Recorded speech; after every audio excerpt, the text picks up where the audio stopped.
So good morning, everyone. Thanks again for being here on time for this second day. My name is Laurence Albiges, medical oncologist in Gustave Roussy in France, and it's my pleasure to welcome you with Gabriel Malouf, medical oncologist, also from France. You'll get a taste of French accent for this session. So without further ado, we would like to start this important session on first-line RCC. And as you know, we have several standards, so we'll be discussing it a lot. So without delay, I would like to invite to the podium Professor Stéphane Houdard. Professor Stéphane Houdard is head of medical oncology in Hôpital Européen Georges Pompidou, that's a university hospital in the center of Paris. And he will be highlighting us on what is the current optimal treatment for IMDC favorable risk group. Stéphane. Thanks a lot, Laurence and Gabrielle, for this nice introduction. I would like to thank you, the IKCS, for this wonderful meeting. So first of all, when you look at the number of kidney cancer worldwide in 2018, it's around 400,000. And looking at favorable IMDC prognostic risk group, we know that we have a metachronous metastasis after nephrectomy in around 10 to 30% of the patient. And looking at the frequency of those patients, it's around 20%. And it's a heterogeneous patient population. It contains immune-sensitive and VEGF-sensitive tumors. It's a kind of indolent biology regarding those tumors. And patients have a relatively asymptomatic disease with low-volume disease. And mostly, the type of metastatic are pancreatic, thyroid, and adrenal. So when you look at the IMDC assessment risk group, well, very nicely, that we need to take into account 2 clinical factors and 4 biological factors in order to calculate, the risk. And as you know, for the favorable risk group, you need to have no bad prognostic factor. And as you can see, the outcome is really good looking at the overall survival. So what to do in this case? In case of favorable risk group, you have the choice to go for IO plus TKI and recently IO plus IO in US. But as you know, in Europe, it's not reimbursed. So the question are regarding this patient population. Well, the frequency is around 20% of the patient. So do we need to differentiate between favorable risk and very favorable risk group? Mostly it's oligometastatic disease. Is it possible to differentiate between indolent and aggressive disease? About the treatment, we need to take into account the risk of progression and also the quality of life. So we have plenty of choice. The first systematic treatment, type of treatment, monotherapy versus combo. Maybe we could also intensify treatment, or also we have the choice to go for focal therapy. And looking at the profile of the tumor, is the tumor angiogenic? Is the tumor immune infiltrated? Do we need to take into account the PD-L1 expression? How to take into account also the sarcomatous feature? And do we have any biomarkers such as TLS and others? Well, first of all, if you want to look at the objective response rates from these 4 well-known phase 3 trials, if you want to have the greatest objective response rate, maybe you need to go for IO plus TKI versus IO-IO. If you want to have the greatest complete response, maybe you need to go for Lomba-Pembro versus the other regimens. And if you want to have no progressive disease, maybe you need to go for IO plus TKI versus IO-IO. Now moving to PFS, maybe you need also to go for IO plus TKI compared to IO-IO. And if you look at OS, maybe there is an advantage of using IO-IO versus sunitinib. Well, about tolerability, because we are facing patients with asymptomatic disease mostly, so you need to know that half of your patients will have a kind of immune-related toxicity, and around 0.3 to 1.5% of the patient will die from the treatment that you have chosen. So we're now looking at meta-analysis from this phase 3 trial in favorable risk group, comparing TKI versus combo. As you can see, looking at progression-free survival, we have an advantage of using IO plus TKI versus sunitinib on the left part of the slide. But if you look at IO versus sunitinib, this is the contrary. But when you go for OS, there is no difference between these treatment regimens. Now moving to the Food and Drug Administration pool analysis of frontline combination treatment, looking at TKI plus IO versus sunitinib, taking into account these 4 different clinical trials. Again, if you look at progression-free survival, it favors the combo, but if you move to the overall survival, there is no difference at all. So now there is a very nice study looking at the real-world evidence in favorable IMDC risk group, the ARON1 study. It's a retrospective study looking at more than 500 patients having favorable risk group. The primary endpoint was overall survival, and as you can see here, looking at PFS again, it's favor combo versus, it's favor combo versus sunitinib, but there is no difference in overall survival. Now, if you look at the type of metastasis, maybe if you look at bone metastasis, you need maybe to go for IO plus TKI compared to sunitinib. But if you look at patients having pancreatic or glandular mass, maybe you need to go for sunitinib as compared to combo here. And if you look on the right here at the patient having only one site of metastasis, maybe you need to go for combo versus sunitinib.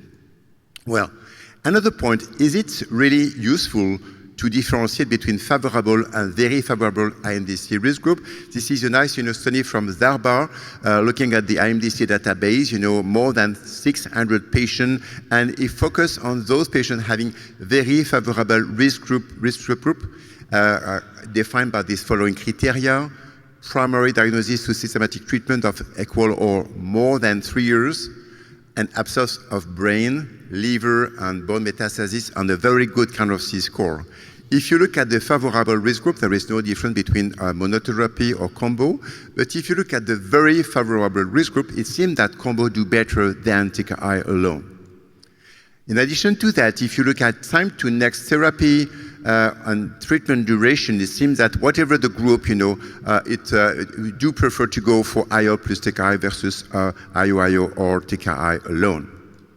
So at the opposite, should we treat this patient, and should we maybe only wait and see and have active surveillance? There is a very nice study from the EuroCCR French study looking at more than 10,000 patients, focusing on those 90 patients having favorable IMDC risk group, looking at those patients who have immediate treatment versus delay medical treatment. And as you can see here, it's maybe better in terms of overall survival to have delayed treatment as compared to immediate therapy. Now, moving to local therapy for those patients, it's a somatic review. You can go for cryotherapy, radiofrequency, whatever, radiation therapy as well. Maybe we should select those patients to have, this local therapy. Those patients would be maybe to have a low burden of metastasis, long interval of recurrence to indolent disease. So, is it now possible to take into account, the molecular profile of those tumors for the choice of the treatment? This is a nice study from Bob Moser looking at the Emotion 151, looking at multi-omic analysis, which shows that you can have 7 different molecular subtypes, including angiogenesis. And if you look at the favorable risk group here, it seems that tumor of patients with favorable risk group were enriched in the angiogenesis stromal cluster with a rate of PD-L1 expression of around 20%. And if you look at this other study here, the Clearno study, the same outcome, looking at the prognostic group factor, half of those patients have angiogenic disease. And if you look at the cluster 1 and 2, well, you have a better outcome using lenvatinib plus pembrolizumab compared to sunitinib here. Now looking at biomarker of looking at the BIONIC trial, and we looked at those 49 patients having been treated with ipi/nivo compared to being treated with ipi/nivo, and we looked at those patients in the other clinical trial to make a comparison. Looking at those patients in the BIONIC trial treated with ipi/nivo, well, the rates of those patients having cluster 1 or 2 is around 70%, as compared to only 41% in the cluster 4 or 5. And I need to tell you that in the cluster 1 or 2, half of the patients had favorable IMDC risk group. Now, comparing this patient treated with IO in the BIONIC trial compared to the other regimen, it seems that it do as well as TKI plus immunotherapy. And if you compare the BIONIC trial to the unselected checkmate 214, it seems that you go from 42% to 70%. So now, do we need to take into account also type of metastasis? And it seems that bone, endocrine, and GI metastasis are maybe driven by angiogenesis, and maybe you need to go for a TKI-based therapy. And looking at the sarcomatic feature, maybe also you need to go to IO based on the great complete response, 23% of complete response using immunotherapy in this sarcomatic feature patient population. And looking at immune infiltration, as we and Calves said yesterday, the intratumoral TLS sustained B-cell maturation and antibody production that is associated with response to checkpoint inhibitor, whereas tumor with desert TLS, they don't respond to checkpoint inhibitor. So the last but not the least, I would like to give you a take-home message from Monday. No significant advantage in terms of OS with either combo versus sunitinib, a clinical benefit in PFS with combo versus sunitinib. Patient selection should be done carefully. Treatment choice should be done according to toxicity profile, comorbidity, drug availability, financial issue, and patient preference. Biomarker are mandatory and clinical trial are needed. And I would like to thank you for your attention.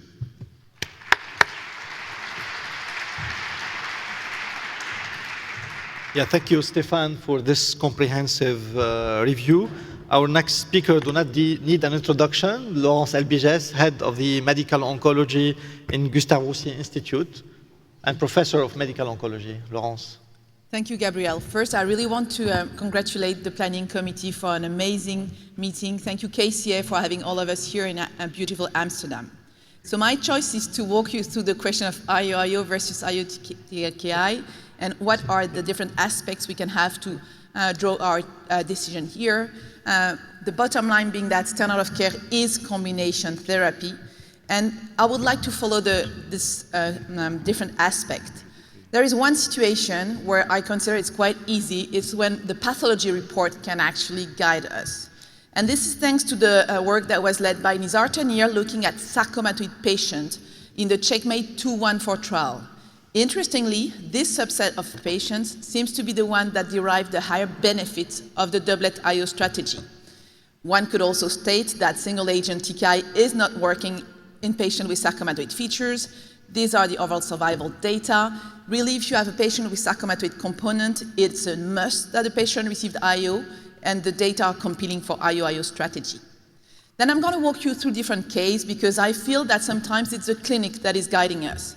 That is patient, 74 years old, that has a history of chronic kidney disease. Therefore, the CT scan is not contrast enhanced, but has a large, bulky left renal mass, along with anemia and weight loss and hypercalcemia.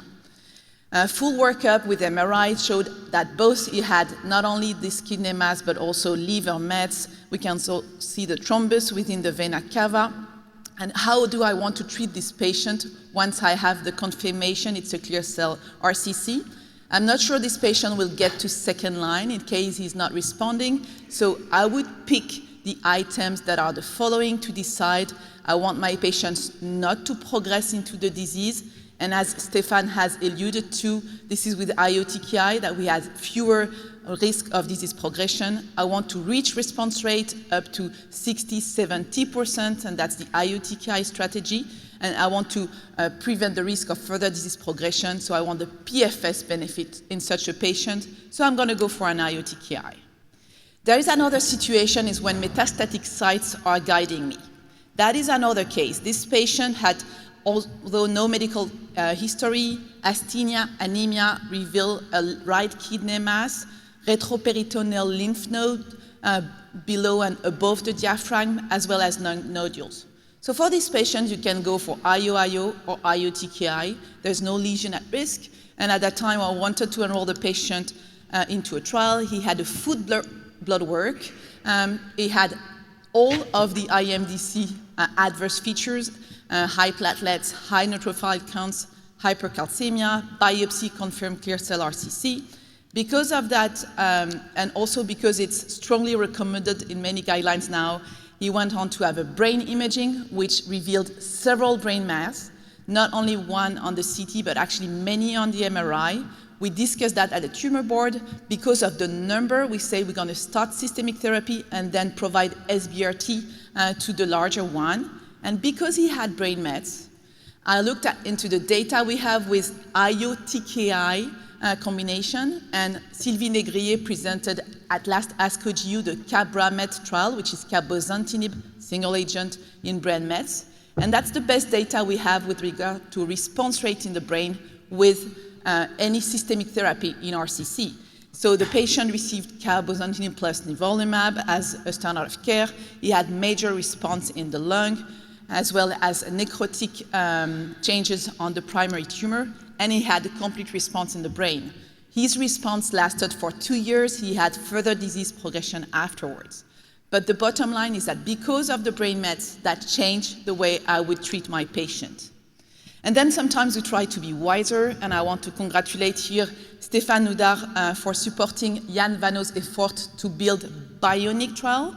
I think this trial was a lesson for all of us, demonstrating that we are able to run sophisticated randomized trial. Now, this is important because it highlighted the fact also that we can cluster our patient, and that based on the biology, we may not need to go for doublet IO. We can potentially go for one strategy over the other. But as of now, because it requires some sophisticated clustering, we cannot yet routinely applicable that. And in this trial, because of the design, we didn't have an IO-TKI arm to randomize for the angiogenic subpopulation, for instance. So there is the effort in the US, the OPTIC trial that is being led by Brian Rini, similarly trying to be smarter on how we allocate. And it's a proof of concept, but today, this is not guiding my practice because I cannot perform the clustering in all my patients. So I need to have a surrogate of this clustering through immunohistochemistry, for instance. But nevertheless, I really want to congratulate the team for doing this Bionic trial. And so when we don't know, we try to be pragmatic to find an answer. I'm going to share a third and last case. This patient is 81 years old. I met him a bit more than a year ago now. He had no significant medical history, but had this right shoulder pain, which prompted a CT, revealing a large right scapular leaking lesion, along with the left kidney tumors, as well as small lung nodules. So what should we do? We perform a full blood work. He had anemia, but otherwise was fine. His oncogeriatric assessment said he's a bit fragile, but you can go the way you want, IO-IO or IO-TKI. And we had a biopsy, which confirmed it was a clear cell RCC. On the full imaging workup, he also had another bony lesion here in the pelvic area. And so the bottom line here is this is an IMDC intermediate patient, bone mets. What should I do? Should I go for IO-IO, IO-TKI, and which IO-TKI in case I'm choosing this? He's IMDC with 2 risk factors, as I stressed. And so he's actually the very first patient we enrolled in this European effort-led trial.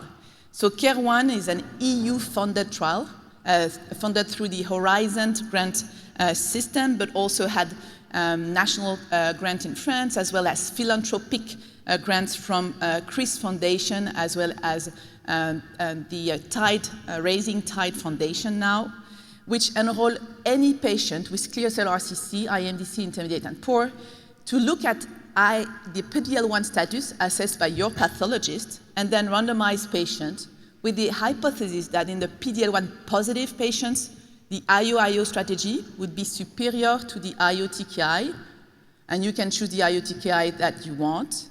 And the reverse hypothesis in the PD-L1 negative, IO-TKI would be better than IO-IO. So why should we look at PD-L1? Because there is a rationale based on different trials that the likelihood of responding to IO-IO is higher in patients that are PD-L1 positive. This is the CheckMate 214 data. This is a good slide to explain what is a predictive biomarker. If you don't have it, there's no benefit. If you have it, you have a benefit in PFS, and in the bottom is the overall survival subgroup analysis. And of course, this is one way of looking at PD-L1, but I'm going to draw your attention on this table.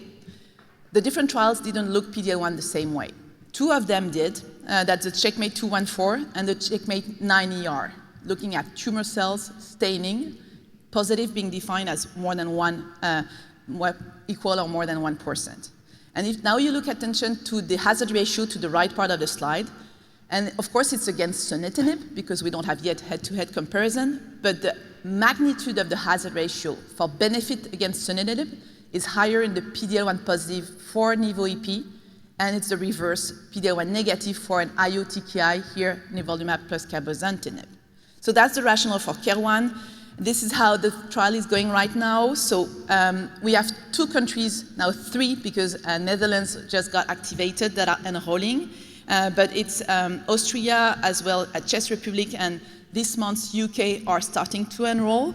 I was very surprised because the pickup in France was huge. What does it tell us? It tells us that both the physician don't know how to choose and they're keen on enrolling patients, and the patient understand that we need to address the question and they're okay being randomized. And so the randomization is going very well. The Nordic countries actually are joining with their own funding. Thanks to Rising Tide Foundation, we are adding Greece, Portugal, and Belgium. And here at this meeting, we just had the opportunity to chat with Poland that will be joining us as well. So we're very excited that this trial is up and running. It's the first trial randomizing head-to-head IO-TKI versus IO-IO with a pragmatic biomarker. And so with regard to my patient, he was PD-L1 positive. I crossed my finger that he would be in the IO-IO. He was randomized to the IO-TKI arm. So I treated him with cabo-nivo. He has been receiving the treatment for a year now. I saw him last week in clinic. This is his 1-year CT scan, major response on both of the bone lesions, as well as on the primary tumor. I had to reduce the TKI, and he's doing very well. So my take-home message are the following. Combination therapy is standard of care for your IMDC intermediate and poor risk patients. We don't know how to decide, so choose a combination regimen you're comfortable with, know how to adapt your TKI, and then we need to address this question as an academic group. And I thank you for your attention.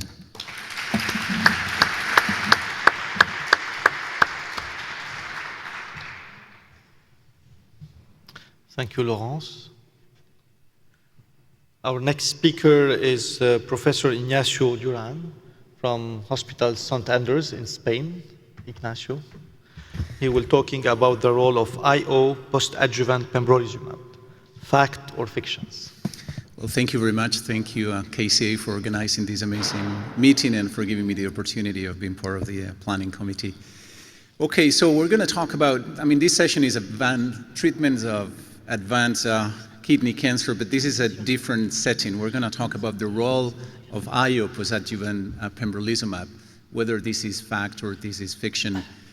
These are my disclosures.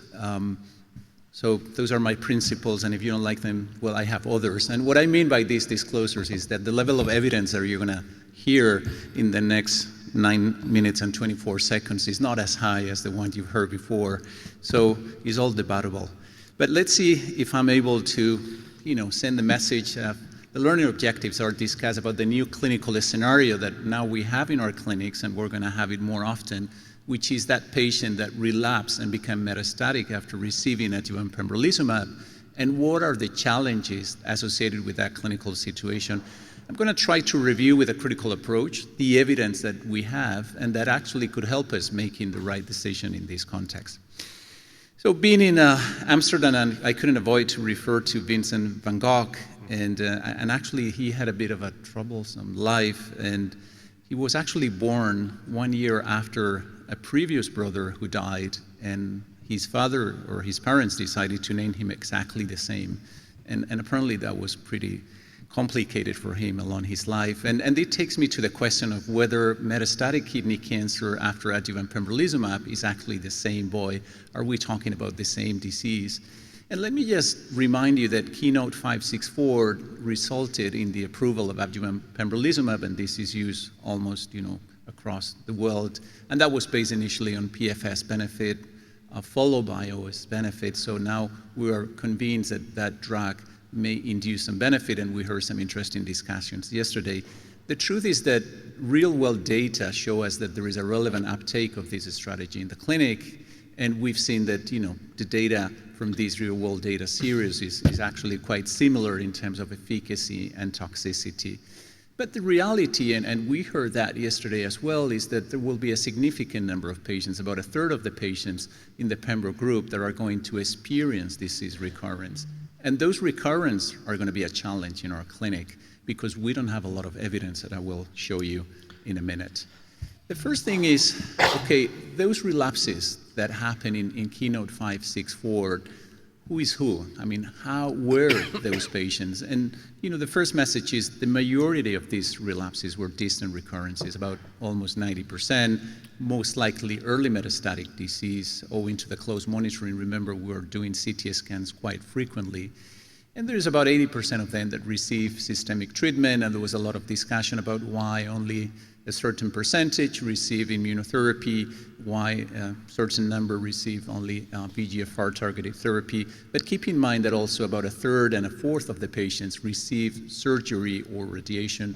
And we can discuss about these later, and we will hear a talk by Axel about this particular topic. But these give us a little bit of an idea of who relapsed in Keynote 564. So the key questions are, in those patients who relapse after adjuvant pembro, does further immunotherapy make sense? Can we expect any potential benefit from IO-based approaches in these patients? Are all the relapses the same? So let me reflect a little bit about that. And I don't think all the relapses are made equal as Van Gogh's, paintings, and they're very different. And so we got different relapse patterns. And I think those relapse patterns could be classified depending on different factors, but we could say, okay, time to relapse could really make a difference, relapse volume, and maybe molecular biology parameters. So let's stop at the first one, and this is, of course, an open discussion, and I don't think there is a definitive answer. And we also heard some data yesterday, so if you go to the group that is being discussing around these more SITC, they talk about this pan-tumor approach to define, okay, what is a primary resistant patient who has received IO and then relapse? Well, they say that maybe, patients who relapse within 12 weeks of the last dose or during treatment could be considered primary resistant, and then beyond 12 weeks of the last dose is indeterminate. This is pretty wide, pretty flexible. If you concentrate more to the RCC approach, the evidence is not as wide, and we could say that many people treating renal cell cancer, and again, this is open, agree that probably the 12-month mark would be acceptable, and we can discuss about this later and what is the rationale to support that landmark in RCC patients. The key point, the key take-home message on this particular area is we do not have a strong evidence to define strict time limits, and other factors, as you will see, should be also incorporated. What about tumor volume? Well, I think we should all agree that it's not the same if we have a relapse that is low volume, and low volume could be considered oligometastatic, no worsen of ECOG-PS, no involvement of liver, bone, or CNS, and high volume would be the opposite clinical scenario, those patients with a significant tumor burden at relapse, often symptomatic, and often involving, liver, bone, or CNS. And we know from historical, data that patients with high volume relapse show rapid disease progression and could have a more reduced response to subsequent treatments. And in contrast, those patients with a low volume relapse, we may offer a wider therapeutic window. And we could consider local treatments, and we'll hear more later, and even conservative strategies in those patients. Okay, what about molecular biology? We've heard very interesting data from Stefan, and there is a lot ongoing, but if I need to make this simple, there is no single biomarker that has yet been universally validated for clinical decision making. So there is a lot of markers out there, PBRM1, BAP1, SET2, KIM1, that may give us a little bit of prognostic information, but actually they're not incorporated routinely to make decisions in the clinic. However, then we heard this before, sarcomatoid differentiation, which is something easy, cheap, that we have in our clinic, is probably a good biomarker of response to immunotherapy-based treatments on pivotal studies. But let's learn from other tumors, and we heard yesterday a beautiful presentation about melanoma, and I also decided to look at their experience, so I changed from Van Gogh to Millet, and I said, okay, let's look at the experience of melanoma treating after adjuvant IO. So if you look at these two set of data, there are not a lot of patients, but in melanoma patients, those who relapse during adjuvant anti-PD-1, none of them responded when they were rechallenged again with anti-PD-1 monotherapy. However, about 24% of them, and again, small numbers, responded to EP treatment either alone or in combination. So that would be kind of a first hint that maybe rechallenging with a different immunotherapy approach or with a combo could be of use. If we look at a different scenario, not relapsing during, but after, in melanoma, we have data saying that patients who relapse after completing adjuvant anti-PD-1 therapy, about 40% responded to anti-PD-1 monotherapy or EP, either mono or in combinations with other immunotherapies. Again, look at the small numbers. So my question is whether this is transferable and relevant to RCC. What about the experience in melanoma in the advanced setting? Well, we got different data. There is the retrospective study with over 350 patients resistant to anti-PD-1 or anti-PD-L1 treatments, and then when they receive EP monotherapy or plus anti-PD-1, we were able to rescue a percentage of them. However, in a prospective study, the Illuminate 301 sequencing with EP did not provide significant activity in those patients who had become resistant. So a little bit of conflicting data out there.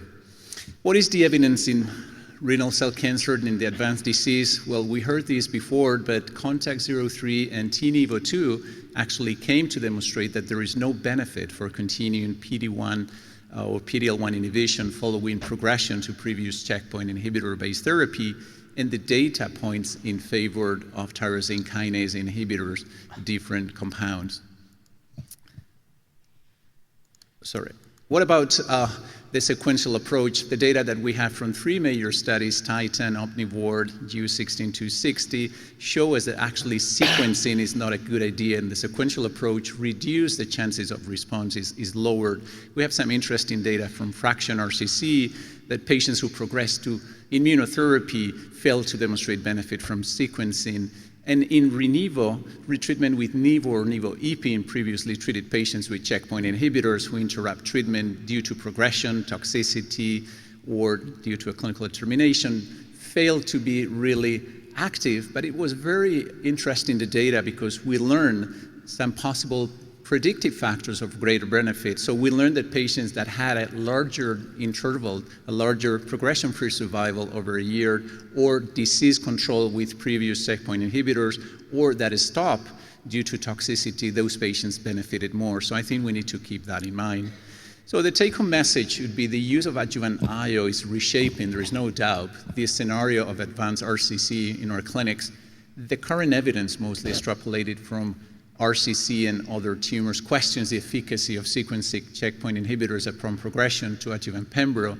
Nevertheless, relapsed patients represent a very heterogeneous population, and treatment needs to be individualized. And we're going to individualize treatment based on timing, based on volume of relapse, previous tolerance, etc. We don't have good prospective data or comparative studies. Let me try to make your life a little bit easier, and I adapted this from a recent paper from the GUARD consortium in Spain. If you have a relapsed patient after adjuvant pembrolizumab, you can have different situations. You can have a patient that have an early polymetastatic disease, so a patient that progressed during treatment or before 1 year. Probably it would be smart to consider switching to a TKI. I don't know whether a single agent or in combination. If you have the opposite, a non-early oligometastatic relapse, so beyond 1 year, good prognosis, here is where you can consider local regional treatment. And the last situation would be a non-early polymetastatic relapse beyond 1 year, individualized treatment, consider sarcomatoid, consider tolerance to previous treatments, consider IMDC group, and either treating with a combination of CTLA-4-based immunotherapy or a tyrosine kinase-based treatment would be acceptable. Thank you very much for your attention.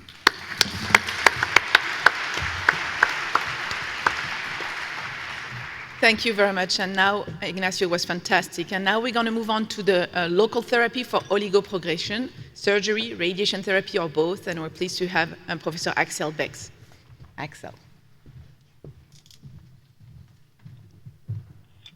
Thank you very much for the introduction. I think this is a very interesting topic. The learning objectives are to understand the different definitions of oligoprogression and to understand current management concepts and their evidence. And you will see that the term oligoprogression is a derivative from oligometastasis and where we could use that. One thing that is sure is when you look into the literature, you can also do a PubMed search, then you see a rise in all the publications on oligometastasis, oligoprogression. And I first asked myself, why is this? It's probably because when I look back in my career, that wasn't the topic. But what we see now is that patients are living longer. So while this is very good news, there's also more opportunity for recurrences, and then the question pops up how to treat them. There was a consensus meeting, interesting paper, Lancet Oncology, is by now 5 years ago, and I think that was prior to the take-up of adjuvant therapy. But what you can say is that they really tried to define this down the rabbit hole, so starting with certain situations, and then they first looked at metachronous, synchronous oligometastatic disease, and obviously in treatment-naive situations you can define oligoprogression as a derivative of that. So patients have not been treated with systemic therapy, but a single lesion then continues, you observe the patient, and then this lesion progresses, and the question is, do I have to start systemic therapy for that only single lesion progressing? Then there's something which is called induced oligoprogression, and what they mean with that is basically a patient was on systemic therapy, could have been on the outset multiple disease sites, but then almost a near complete response, and then there is one or two of these lesions progression. On the other hand, we heard it in the previous talk, I think this should now also include oligorecurrence during adjuvant therapy. And from my perspective, also the progression of the primary and durable response. We see this quite frequently, in about 10 to 11% in patients who are treated with their primary tumor in place, that they have complete response at metastatic sites, and then over time, when you observe these primary tumors, if you haven't already agreed to take them out, you can see that some of them start progressing. And I will show some retrospective data about this as well. Now, as was already alluded to, I find this actually very interesting data because we hadn't had them before. This is from the Keynote 564. So how often is, for example, focal therapy applied in a situation where you have oligorecurrence? Now, what we don't know is whether that was done in combination or alone. When it was later in the treatment, for example, some patients may have been put on systemic therapy, then responded, and then someone decided to give focal therapy. But it's very interesting to see that half of the patients who come from a non-metastatic situation and are metachronous metastatic will eventually receive focal therapy. That's a figure I wasn't aware of before.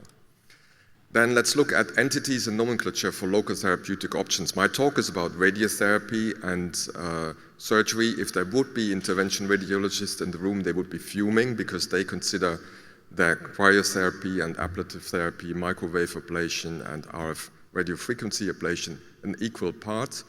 Although I have to admit that surgery came down to us by retrospective data, the radiotherapy community does most of their research with prospective studies. And we will touch on this any moment. So you can look at single metastasis, oligometastasis, then normally the therapy is called metastasis-directed therapy. They mean with that either surgery, which had been by default EBRT, SBRT, thermal ablation, and in the setting of the primary tumor, it was by default site-reductive nephrectomy, but we're also seeing some who propagate partial nephrectomies and SABR. As already mentioned, metastasectomy, only retrospective data. And these are the oldest data, I would say. On the other hand, they also show us that it is important to be prudent. There's quite a high Clavien-Dindo grade 3 to 4 complication rate, which in older data from 2017 was 25%. There's a more recent, also multi-institutional work here involving Brad Leibovich, but also the Leuven group, 8%. On the other hand, there are some retrospectively evolved risk classifications, the Leuven-Udine score, for example, where if you look at other factors, like, for example, time to recurrence, but also whether there are other metastatic sites that had been previously removed, you can see that the outcome of these patients is poorer than you would expect. So I think it's very, very important to be prudent, and I've shown this slide before. I quite like this analogy between the uncertainty principle in physics, which basically say that you cannot know the property of, or the properties of a particle, like a photon or electron, at the same time. And this has profound implications for reality.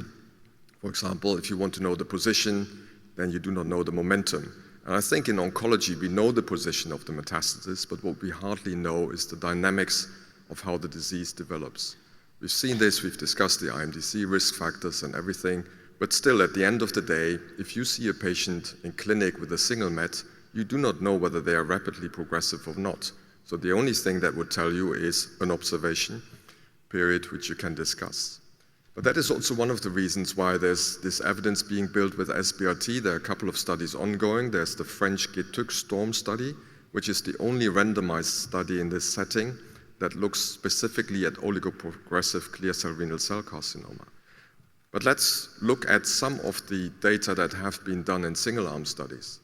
These two are particularly in a situation where you are, as we hope to talk about, oligoprogressive after previous systemic therapy. Small studies, 38 and 20, but what we learned from them is basically that if you apply radiotherapy on that single or maybe two lesions, in some studies they are defined up to 5, to prevent the change to second-line therapy, then you gain roughly a year. That's what both studies showed. There are other studies ongoing where they combine this now with immune checkpoint inhibitor, obviously in treatment-naive patients, and I would like to highlight the rapport phase 1/2 study, 30 patients only. But interestingly, this concept, it showed, for example, an 1 to 2 year overall survival of 90 to 74%, and a progression-free survival of 60 to 45%. But you would say, where have I seen this before? Yes, exactly, it's the M1-NED group in Keynote. So it's you do a resection or you do radiotherapy and then you give immune checkpoint inhibitors. But that does not mean that this is a very good concept, because that study has never been done, where you would say any kind of focus therapy followed by adjuvant pembrolizumab versus surveillance until necessity to treat, and then followed by first-line immune checkpoint inhibitor combination therapy. There's one single-arm study out there from Brian Reaney in Lancet Oncology on oligometastatic disease and observation, and they gained a time to treatment of 16 months when they observed these small lesions. Now let's make a switch to primary metastatic disease. These are data from the NKI retrospective, 40 patients with a situation, oligometastatic disease. You would say too little to justify start of systemic therapy, but also too much to think about focal therapy. So what we've done is we did an upfront cytoreductive nephrectomy and then observed the median time to progression, which was 6 months. But the median time to target therapy at that time was 16 months. And I know that the slide is very small, but you see a couple of dark dots in these blue lines, and these were focal therapies that were applied. So they were not only observed, but we also used focal therapy to stretch this time point. And I would like to share this slide with you. This is quite interesting. Recent data from 287 patients, all retrospective, who were treated with their primary tumor in place with Ipi/Nivo. And we were specifically looking at these subgroups of patients who either have an exceptional response, which is ER, which meant either complete response at metastatic sites or more than 80% response. And those ones who had a non-ER, so they had partial response, others had progression of disease.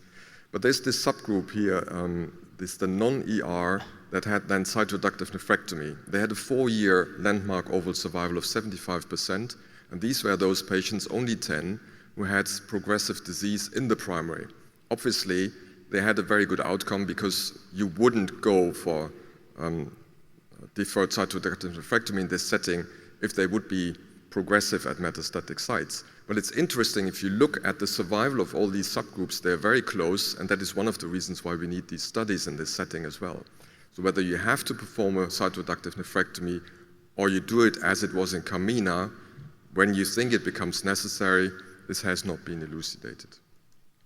Now, these are 2 slides I once showed in an educational session of ESMO, I think 2 years ago in Madrid, but I would like to show them again, because this shows you the current clinical scenario situations and the trials that are ongoing. And interestingly enough, the mother of all studies that should have been done, should we do something at all in this situation, or should we just observe them, has never been done. So you can see for surgery and SBRT, there's nothing out there. Then we have the SOAR trial, which is, I think, running in the United States. 1 to 5 oligometastatic diseases are treated, and the goal is to compare local therapy plus systemic therapy at progression, so not immediately, to upfront systemic therapy. And that's interesting. So the other arm is actually treated already with systemic therapy early on. Then we have the Keynote 564, which you already know, but there's no equivalent for SBRT in this setting, where you compare local therapy to systemic therapy to local therapy alone. Then we have the GETOC Storm, which is ongoing in France, 114 patients, phase 2, 1 to 5 oligoprogressive Mets. It's recruiting, and the idea is to compare systemic therapy plus local therapy at progression. So that's for oligoprogressive disease, to switching or to continue systemic therapy alone. And then last but not least, you have 4 trials that are ongoing in the setting of primary metastatic disease, where they look at what should be done with the primary tumor in place. So it's either surgery, and then you have the Samurai and Cytoshrink trials that look at SABR concomitant with systemic therapy, so it's not deferred SABR. Now, take-home message here, what should you do on Monday? Consider the least invasive focal therapy. I think that's very important, and I hope I made this clear, because patients are still at risk of progression, so I think it should be the least invasive focal therapy, and we are in clinic are very happy with the ability to have this stereotactic radiotherapy available to delay progression and changes regarding systemic therapy. Cure in this situation is very unlikely. It has been reported, but I think in the majority of our patients we are doing this for this reason. And then in the future, ongoing trials have the potential to demonstrate that focal therapy improves progression-free and overall survival in the setting of oligomets. Thank you very much for your attention.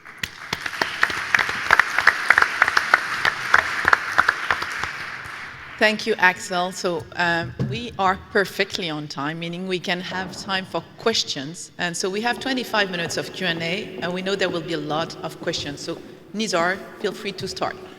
Thank you, great session. I have a few comments and then a question to you at the end, Laurence, but some of my comments are going to be provocative, so you can agree with them or disagree, but these are some of my thoughts. I think, Stefan, in my opinion, we should now, it's time to retire IMDC. Okay? I think I really think Stefan.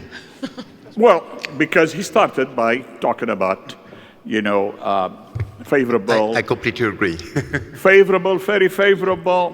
So I think for all of you, you can agree or disagree, but I think it's time to retire. The other thing is, there's been a lot of talk, a lot of data published, and trials that are being now prospectively designed and being conducted, where we're using this molecular clustering, and I know, Gabby, you agree with me because we had that discussion, about, you know, using the cancer cell and the Nature Medicine publications from trials that have not shown OS benefit, therefore these treatments not appropriate for patients, but we're using these clusters to design prospective trials and assigning treatment based on this. I think it is, in my opinion, the data is conflicting from Bionic, totally conflicting, sometimes contradictory, and I think it's not service to the research. And moving forward, we should go back to the drawing board and start thinking again where we need to go with this molecular classification. 3. Comment. I know everybody is enamored with adjuvant Pembroke, Keynote 564, you know, OS, etc. I challenge that. And I don't think we should, you know, notwithstanding the OS, okay? But I really think we need to know the causes of death in these patients who are on the placebo arm.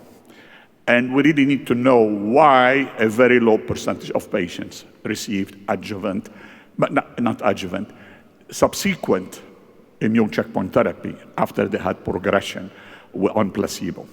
Until I am convinced that this is really balanced, I challenge the notion that, because now we have created a whole new field of post-adjuvant pembro relapses and how we do it, 3 months, 12 months, 6 months, 18 months. It's confusing, and I really don't think, and even for sarcomatoid, I am resisting to offer a patient who has sarcomatoid adjuvant pembro, because I really think, I can treat them better later on with nivo-ipi. 4, pragmatic. You choose pragmatic to, PDL1 positive. I really think we have data from Checkmate 214 and other phase 3 trials where, I tell you, for multiple bone metastasis, Checkmate 214 data is clear, and you know the data, Laurence. Nivo-ipi is not more effective in multiple bone metastasis than sunitinib. So regardless of the PDL1, I think a patient who comes to me, and that's my pragmatic approach, who has multiple bone metastasis, even if they have intermediate risk, and I do not give them nivo-ipi. Even now, you know that I'm a nivo-ipi advocate, but for that particular patient, pragmatism guides me to say no nivo-ipi for multiple bone metastasis. So that's the lesson then. Then the other thing for AXL, SBRT, I really think the goal of care in a patient with metastatic disease, and we're very, very supportive of SBRT, because I think what has happened in the field is we have gone from an era of radiation is not effective in RCC, this is a radio-resistant disease, to accepting, embracing the role of SBRT. So I totally support the SBRT, and we do that at MD Anderson. But in my opinion, if somebody is young, healthy, has oligometastasis, should be treated, in my opinion. Sure, you can choose, observation and then, whatever you want to do, MDT. But in my opinion, that patient the goal of care should be systemic therapy, and reserve SBRT to the patients who are elderly or they have comorbid illnesses where systemic therapy is risky, or a patient has a threatening concurrent malignancy where that takes precedence to treat that secondary malignancy instead of RCC. Or the patient who totally refuses or has contraindication to receiving immune checkpoint therapy. Thank you, Nizar. So we need to take those one by one. Yeah. So thank let's you. start. Yeah, so maybe as Nizar asked you questions for all, we'll begin by Stefan. So thank you, Nizar. Very nice comment, and I completely agree about the fact that we are taking into account molecular classification coming from phase 3 trials which are not approved in daily practice based on those combo. So I agree. So that's why we wanted to do this analysis with Gabrielle, and the paper is coming out in a few days. Congratulations, Gabrielle, to have reclassified those patients from the bionic trial according to this classification which came out from the Emotion 151 study. But it's good news because in fact we showed that the contrary at the end. That in fact in the angiogenesis-driven tumors we can go for immunotherapy, which is surprising. So we need to go further in order to understand why those patients do respond to immunotherapy, and even though they have a sarcomatoid feature. So I completely agree. Yeah, thank you, Stefan. Ignacio, can you comment on the adjuvant treatment and the questions of Nizar regarding... Yeah. Well, thank you, Nizar. Good point. Pembro. Yeah, absolutely. I mean, there is no doubt that there is still an open debate, and I think Guillermo de Velasco also pointed out yesterday, and I think we need to look at the data carefully. We need to analyze patient by patient and discuss pros and cons of proceeding with adjuvant treatment.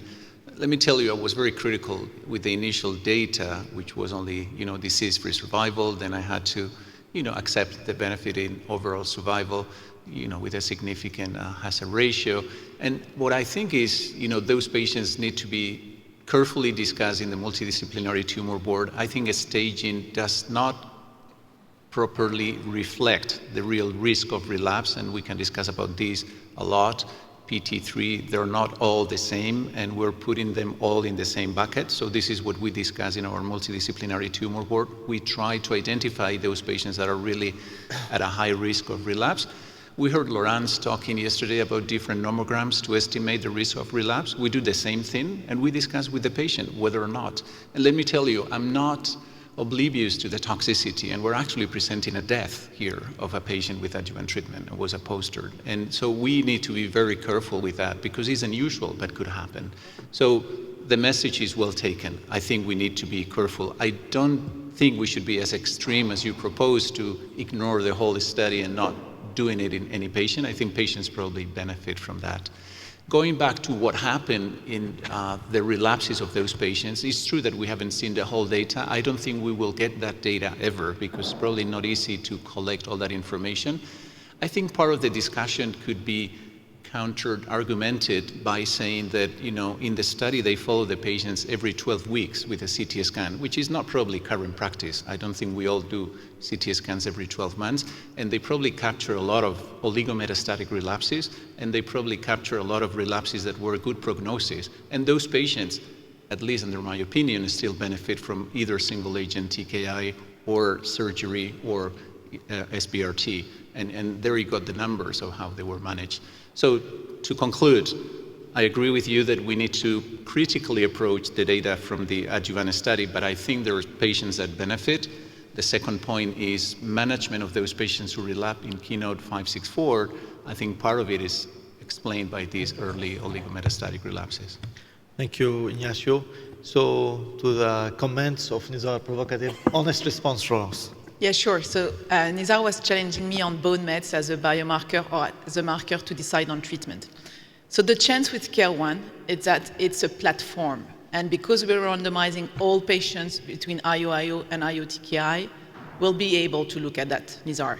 And of course, we'll be looking at all the different aspects that could guide our strategy ultimately. We'll look into more biology. We're collecting both blood and tissue. And it's really, it takes a village. I'm sure you saw the numbers. It requires 1,200, so 1,200 patients. So we will be looking into bone mets patients and define what is the new standard of care. And here I really want to thank all the coordinators of the countries, all of which are in the room, that are helping to build this huge European effort so that we can answer all these different questions. Okay, thank you, Laurence. And now, Axel, can you comment on comment of Nizar? I think if you understood you correctly, were you relating to those patients who are already on systemic therapy? Because, I mean, some of those trials are being done, and I would disagree.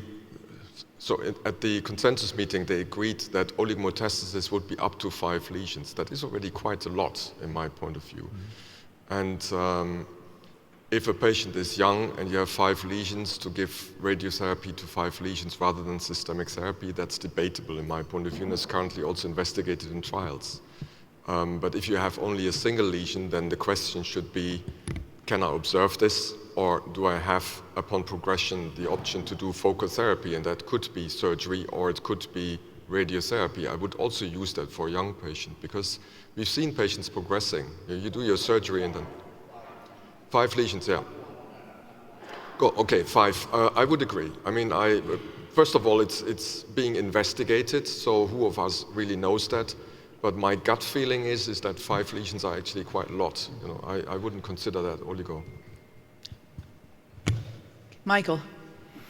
It's been an exciting time, and I really enjoyed all your talks. But all of the drugs are going to run out of patent within the next couple of 1, 2, 3 years.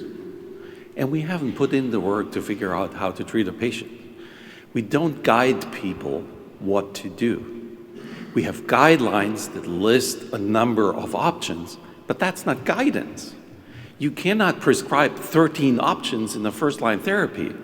You only can prescribe 1, and we haven't put in the work to figure out which is the therapy that we should propose to an individual patient. And I think it's time that we step up our game and give up on those industry-driven trials, and that's why I want to congratulate you on the CARE1 trial, and figure out who needs which therapy. It's not like I've seen a subgroup analysis that bone metastases do respond better to XYZ. We gotta put in the prospective work and figure this out for our patients, which is the best therapy, and not have lists of options there. We really need to be better than that. And as we move away from industry sponsorship in all those options, I think we have a chance here to really come up with new recommendations and proposals on how to treat things. Thanks, Michael, for the comment. Is there any other questions?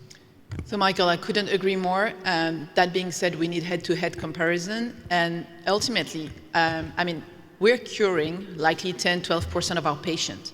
But it also means all the others will have further disease progression at some point. And so we also need new mechanism of action. This is where we need innovation with new trials, new drugs, so that we can rescue resistance to IO-based regimen. So, question in the audience? So I just wanted to ask Ignacio again to comment on 6-12 months post-adjuvant. I know there's no clear cut. I like your 12 months. This is the one I was pushing in the guidelines. So ultimately, what do you think? We should try to build a consensus. We should try to have prospective data further collected. What's the way to go to address this point? Well, thank you, Laurence. I mean, it's a good question and a bad question because there is not an easy answer. The reason why these consensus, that data that I presented is adapted from a recent paper published by the GUARD, a Spanish group, and they came to this consensus, and their argument was based on pharmacology, and they said, you know, when you use checkpoint inhibitor, you may block the receptor for about 12 months, even with one dose of checkpoint inhibition. I don't know if this is, there are a lot of experts here in the room that know much more than me about, you know, immuno-oncology, but that was one of the arguments that they used. I know SITC is much more flexible, and I wondered, you know, why is this? I don't know if John wants to comment on that. I don't think any of us has the complete right answer, but it's true, I'd agree with Michael, that we need to try to make an effort and send somehow one message so we don't drive people crazy. You've heard other experts like Tom and others that, you know, think, you know, you should never re-challenge.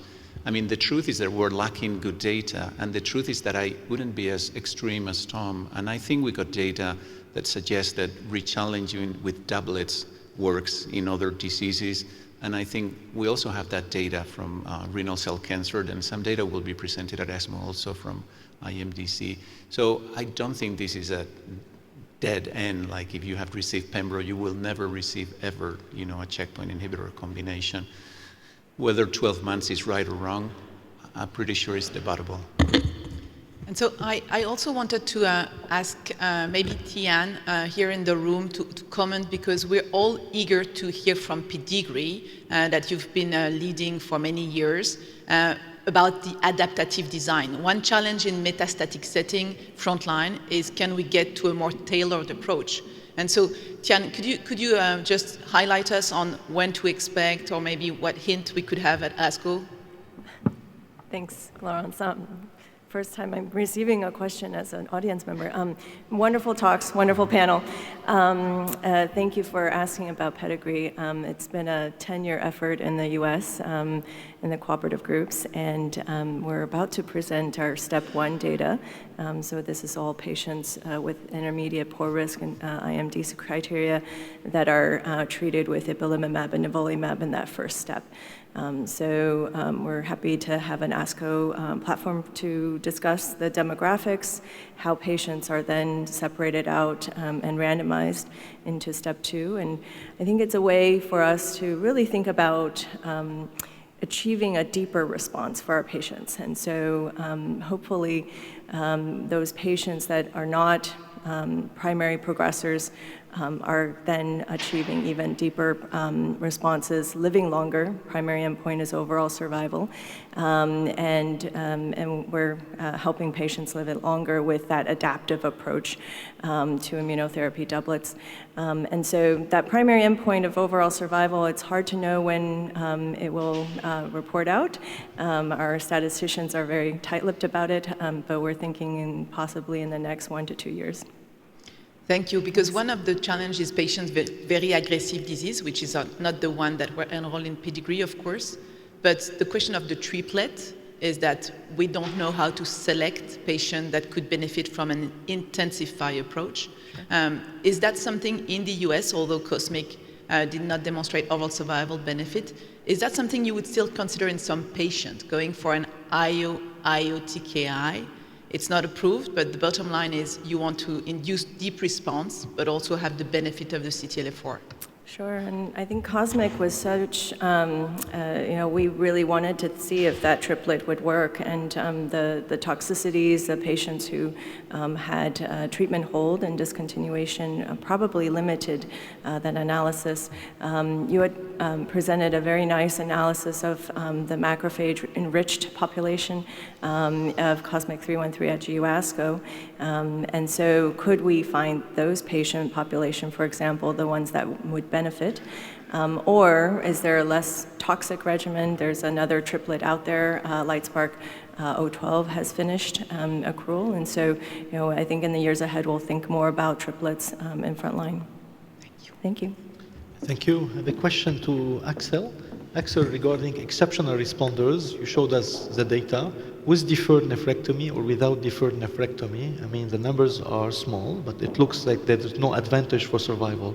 What you would do today for these types of patients, and what's your approach? So, first of all, we discussed them at multidisciplinary tumor board meetings, and that's very important. And I think from the intuitive feeling is that if you have a complete response at metastatic sites, that by removing the primary, you can transfer the patient to no evidence of disease. So there's the chance of cure. In this subgroup, we found about 10 to 11% complete pathological responses. But that does not mean that is always a good idea. We had some patients who really progressed in a very short time frame afterwards. And I therefore believe that the ongoing trials are absolutely necessary. And it somehow concerns me that in the PROBE trial in the US, they exclude patients who have complete responses at metastatic sites from the randomization.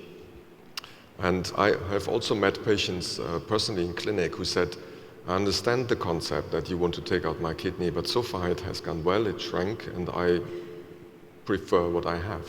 And so for me, it's not a given. Let's see what these trials will show. The Nordic Sun, for example, has the capacity to answer that.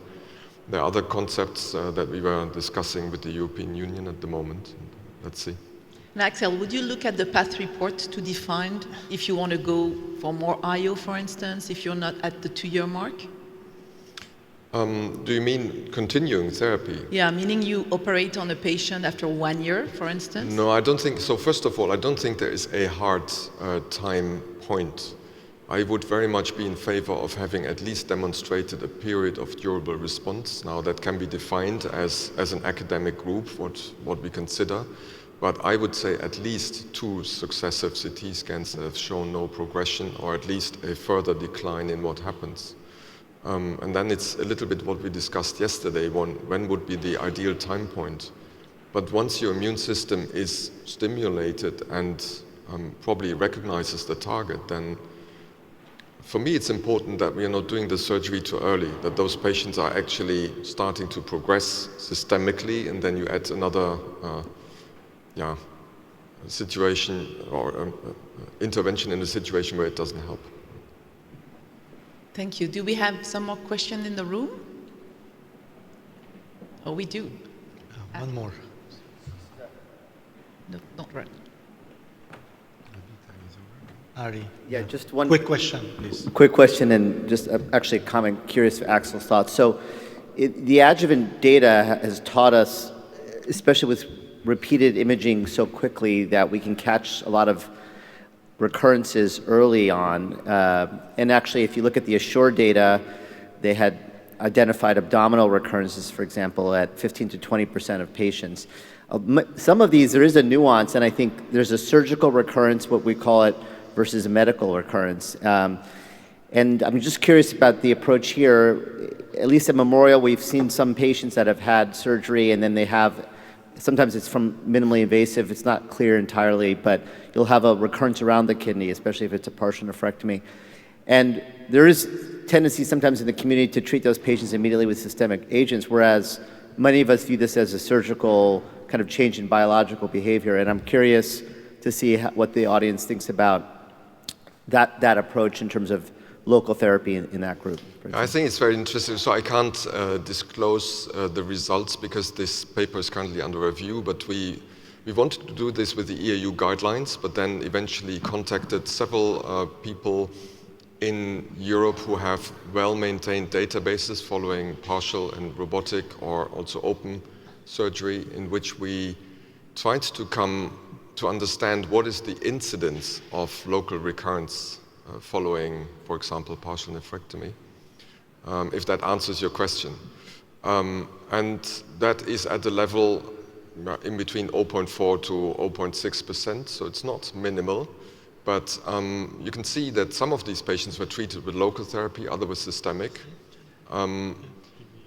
I think it's difficult, it's an individual situation. If you think that you can catch the disease by focal therapy, why not? But if it is multiple, which is also sometimes the case, then, and I mean multiple abdominal, so not multiple at systemic sites, then I think systemic therapy is the right way to go.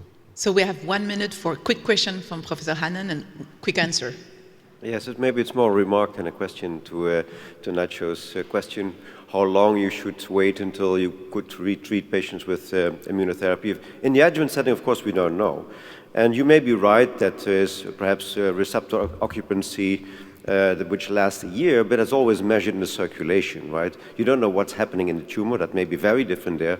So I'm not completely sure. I think most clinical trials use 6 months as a time point, right? If the patient recurs within 6 months, that is primary resistance. If it's later than 6 months, it's something that you can try again. In a metastatic setting, we know that patients that have responded to anti-PD-1 and you retreat them later on when they progress, you do see that in some patients you have again an effect. So I cannot say that you should never retreat a patient with immunotherapy. I think that's wrong. Right, so that's just a remark. Okay, so we take that as a remark. You're not allowed to answer, Ignacio. Okay, so thank you very much, everyone. It was a wonderful session. Thank you to all our speakers. And we're going to move on to session 12, Novel Targets in RCC, Advancing the Therapeutic Landscape. Thank you very much.